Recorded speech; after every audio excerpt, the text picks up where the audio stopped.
আফিয়া ও তার মায়ের দায়িত্ব নিলেন বিএনপির ভারপ্রাপ্ত চেয়ারম্যান তারেক রহমান। বিস্তারিত থাকছে রিপোর্টে। যশোরের মানবিক এক দৃষ্টান্ত তুলে ধরলেন বিএনপির ভারপ্রাপ্ত চেয়ারম্যান তারেক রহমান। পিতার অন্যায় আচরণের শিকার ছোট্ট শিশু আফিয়া ও তার মায়ের সার্বিক দায়িত্ব গ্রহণের ঘোষণা দিয়েছেন তিনি। তার পক্ষে শুক্রবার 14 নভেম্বর সদর উপজেলার বাজুয়াডাঙ্গা গ্রামে আফিয়ার নানার বাড়িতে গিয়ে এ ঘোষণা দেন দলের কেন্দ্রীয় কমিটির ভারপ্রাপ্ত সাংগঠনিক সম্পাদক অনিন্দ ইসলাম অমিত। মাত্র 3 বছরের শিশু আফিয়া অ্যালবিনিজম নামক জেনেটিক সমস্যায় ভুগছে। তার দুধ সাদা ত্বক ও হালকা ঘি রঙের চুল দেখে প্রবাসী বাবা মোজাফফর হোসেন সন্তানকে অস্বীকার করেন এবং স্ত্রী মনিরা খাতুনকে তালাক দেন। সেই থেকে নানাবাড়ির জরাজীর্ণ ঘরে মানবেতর জীবনযাপন করছেন মনিরা ও তার শিশু। লোকের বাড়িতে কাজ করে কষ্টে সন্তানকে লালন করছেন তিনি। প্রতিশ্রুতি সত্ত্বেও 2 বছর ধরে বাবার পরিবার কোনো আর্থিক সহায়তাও দেয়নি। বিষয়টি গণমাধ্যমে প্রকাশ পেলে তা নজরে পড়ে তারেক রহমানের। এরপরই তিনি আফিয়ার জন্য একটি নতুন ঘর নির্মাণ, তার শিক্ষা এবং দীর্ঘমেয়াদী লালন পালনের দায়িত্ব গ্রহণের নির্দেশ দেন। স্থানীয় নেতাদের নিয়ে আফিয়ার বাড়িতে গিয়ে এসব উদ্যোগ পরিবারের সদস্যদের জানান অনিন্দ ইসলাম অমিত। তিনি বলেন, অজ্ঞতার কারণে পরিবার ভুল সিদ্ধান্ত নিয়েছে, তবে এখন দলের পক্ষ থেকে শিশুটির পাশে থাকার প্রতিশ্রুতি দেওয়া হয়েছে।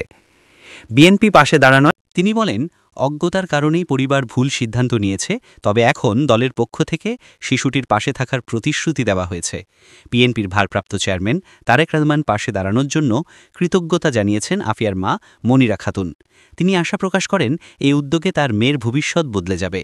ঠিক আছে, যদি বাপের সাথে একটু কথা বলে, মনটা যদি নরম হয়, তার তো কোনো অপরাধ না। সে যদি বাচ্চার সাথে একটু কথা মতো বলে, নাম্বারটা একটু দেবেন, তা দিইনি। বাচ্চাটারও তারা একটু কোলেও নিনি, ফিরেও তাকাই দেখিনি যে আসছে বাচ্চাটাও যে বড় হয়েছে না ছোট আছে, কি হালকা কি কিরকম হয়েছে, এরকম কোনো ই নেই। বাচ্চাকে আমি তৈরি করেছি বলেন, বাচ্চা তো আল্লাহ দিয়েছে। আমিও তো বুঝতে পারছি যে বাচ্চাটা এরকম হবে আর আমার কপালটা এরকম হয়েছে। আমি তো বুঝতে পারি না। আমি চাইছিলাম সংসার, ঘরে আমার সৎ মা, আমি কোনোদিনও আসতে চাইনি ভাই। আমি ভাবছি কষ্ট হলে আমি এই জায়গায় থাকবো। বাচ্চাটা আল্লাহ এরকম দিয়েছে, গরিব মানুষ, কোথায় যাবো, কি করবো বলেন। লোকের বাসায় কাজ করতেছি, বাচ্চার মুখে দুটো অন্ন তুলে দিচ্ছি।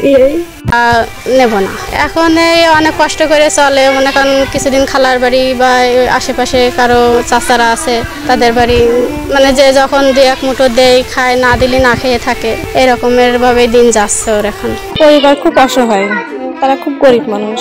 তার মা মারা গেছে, তারা ছোট থাকতে কোনো কারণ মা মারা গেছে। এখন তাদের কষ্ট করে 2টো বোন ছিল, বড় বোন 2টোরও বিয়ে হয়ে গেছে। এখন ওনারও বিয়ে হয়েছিল, বিয়ে হওয়ার পরে সেখানে বাবুটা হওয়ার পরে বাবুর এই সমস্যার কারণে না স্বামী ওনারা রাখেনি, না রেখে ওনারা তালাক দিয়ে গেছে। এখন ওরা খুব অসহায়।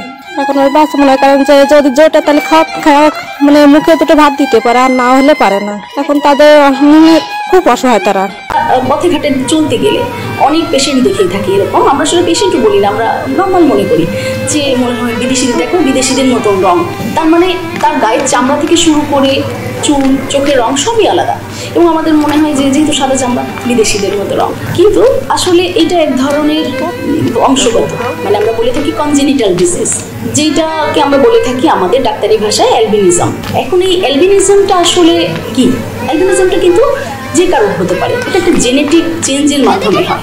আমরা জানি আমাদের শরীরে এক ধরনের রঞ্জক পদার্থ থাকে, যেটাকে আমরা মেলানিন বলি। এই মেলানিন ফর্মেশনগুলো হয়, মানে মেলানিন তৈরি হয় হলো মেলানোসাইট থেকে। মানে আমার একটা ঘর, গুদাম ঘর আমি মনে করি, সেই গুদাম ঘরটার মধ্যেই আমার রঞ্জক পদার্থগুলো তৈরি হচ্ছে। এখন এই অ্যালবিনিজম পেশেন্টগুলো যেটা হয়, ওদের যে রঞ্জক পদার্থ তৈরি করে যে জিনটা, শরীরের যে সেই জিনটাই সমস্যা থাকে, যার জন্য কোনো ধরনের রঞ্জক পদার্থই তৈরি হয় না।